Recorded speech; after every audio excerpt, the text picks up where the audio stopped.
Hey there, my name is Jodi Shaw and I am a 5th grade teacher at Pinecrest Elementary School here in Sylacauga. Today I'm going to be sharing with you one of my most favorite books. This is Thunder Cake by Patricia Polacco. Let's get started. Thunder Cake by Patricia Polacco. On sultry summer days at my grandma's farm in Michigan, the air gets damp and heavy. Storm clouds drift low over the fields. Birds fly close to the ground. The clouds glow for an instant with a sharp crackling light, and then a roaring, low, tumbling sound of thunder makes the windows shudder in their panes. The sound used to scare me when I was little. I loved to go to my grandma's house. Babushka, as I used to call my grandma, had come from Russia years before, but I feared Michigan's summer storms. I feared the sound of thunder more than anything. I always hid under the bed when the storm moved near the farmhouse. This is the story of how my grandma, my babushka, helped me overcome my fear of thunderstorms. Grandma looked at the horizon, drew a deep breath, and said, "This is thunder cake baking weather, all right. Looks like a storm is coming to me."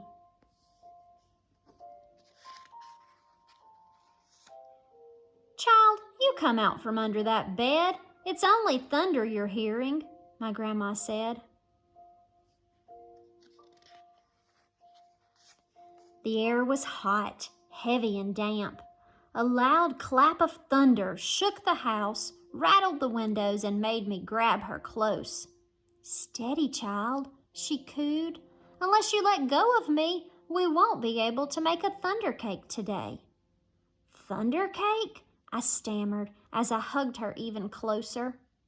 "Don't pay attention to that old thunder, except to see how close the storm is getting. When you see the lightning, start counting, real slow.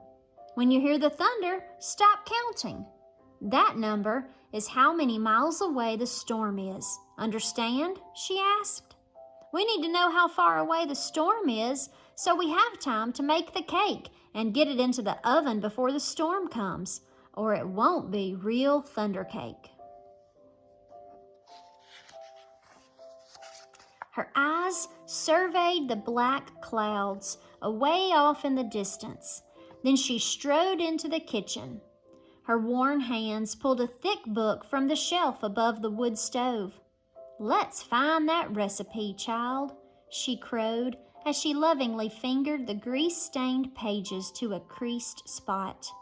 She carefully pinned the ingredients on a piece of notepaper. "Now, let's gather all the things we'll need," she exclaimed as she scurried toward the back door.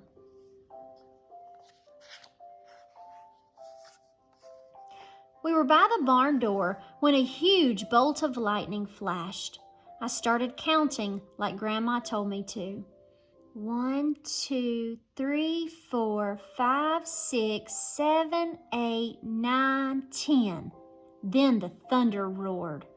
10 miles, it's 10 miles away," Grandma said as she looked at the sky. "About an hour away, I'd say. You'll have to hurry, child. Gather them eggs, careful-like," she said. Eggs from a mean old Nellie Peck hen. I was scared. I knew she would try to peck me. "I'm here. She won't hurt you. Just get them eggs," Grandma said softly. The lightning flashed again. 1, 2, 3, 4, 5, 6, 7, 8, 9. I counted. 9 miles, Grandma reminded me.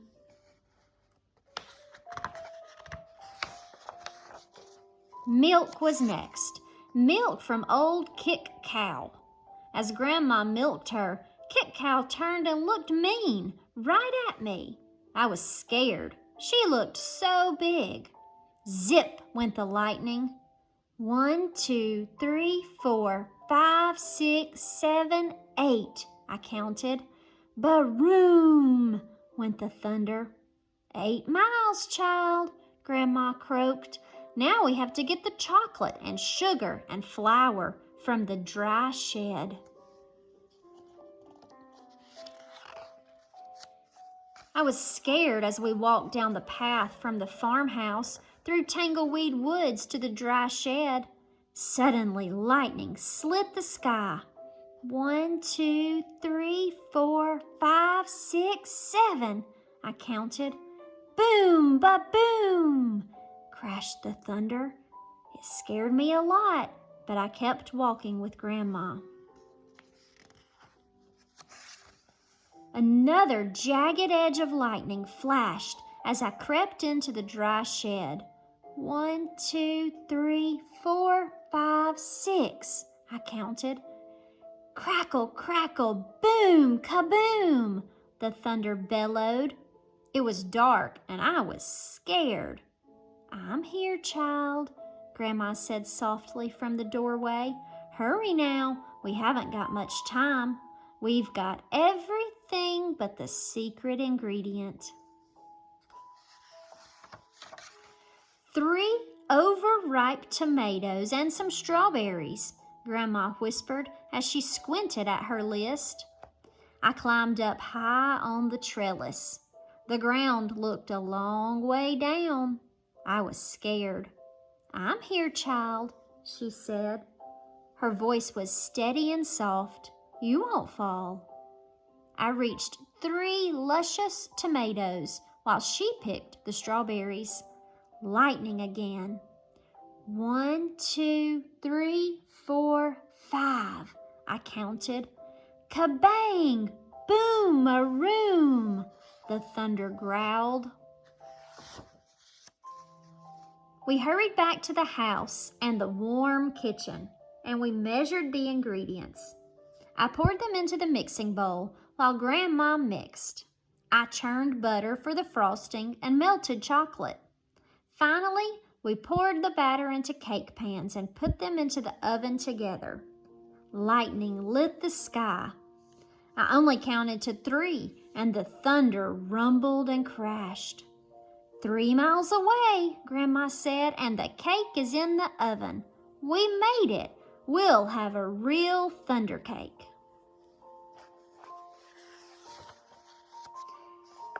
As we waited for the cake, Grandma looked out the window for a long time. Why, you aren't afraid of thunder. You're too brave, she said as she looked at me. I'm not brave, Grandma, I said. I was under the bed, remember? But you got out from under it, she answered. And you got eggs from mean old Nellie Peck Hen.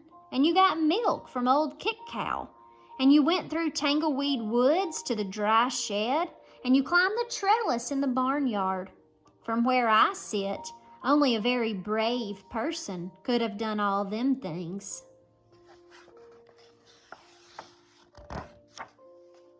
I thought and thought as the storm rumbled closer. She was right. I was brave.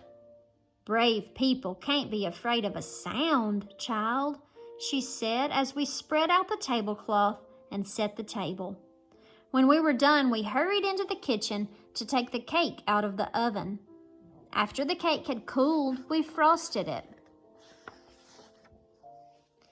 Just then the lightning flashed, and this time it lit the whole sky. Even before the last flash had faded, the thunder rolled, boomed, crashed, and baroomed just above us. The storm was here.